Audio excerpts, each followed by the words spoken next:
近段时间，随着拉达克等敏感地区步入冬季，严寒天气加上大雪封山的情况，印度前线部队原本就不充足的补给变得更加稀少。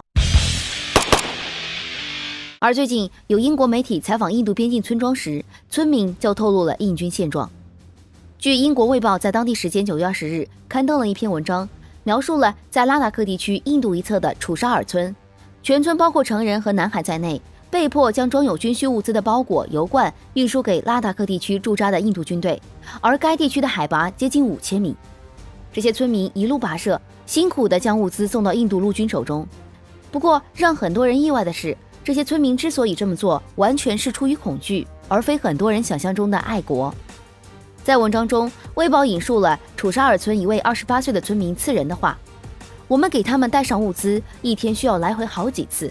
而之所以这么做，是害怕如果前线失败了，害怕大量的逃兵会劫掠村庄，造成可怕的事情。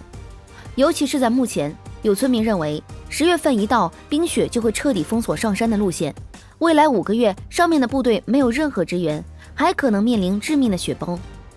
需要注意的是，文章中有位叫塞佩尔的村民在对印度军队驻扎地的描述时称，印军那里明显没有合适生存过冬的条件，居住的都是临时帐篷，而且即使想要建造房屋也是不可能的，因为没有足够通畅的道路保证建筑材料能够被运达。从印度村民的介绍来看，印度前线地区恐怕大部分都是这个情况，而这种极寒环境下，印度陆军出现有士兵被活活冻死，也就不足为奇。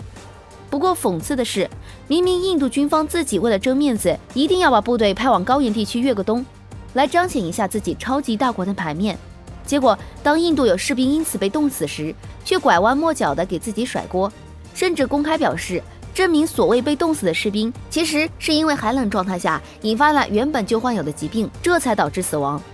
实际上，随着高原地区冬季的步入，印度前线士兵已经出现了大批人员冻伤的情况。然而，就是这种危险时刻，在9月21日第6次双方军长级会谈中，印度代表的一名将领却公开说出"印度人不怕死"的话来体验自己强硬态度。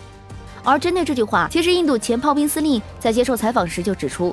之所以会喊出这句话，是因为印度前线士兵中集结的绝大部分都是低种姓士兵，这是印度军官中被公认的优势，因为指挥人员完全不会在乎印度的低种姓士兵死多少人，甚至就没有把这些人当人，这才是印度军官所谓的不怕死人。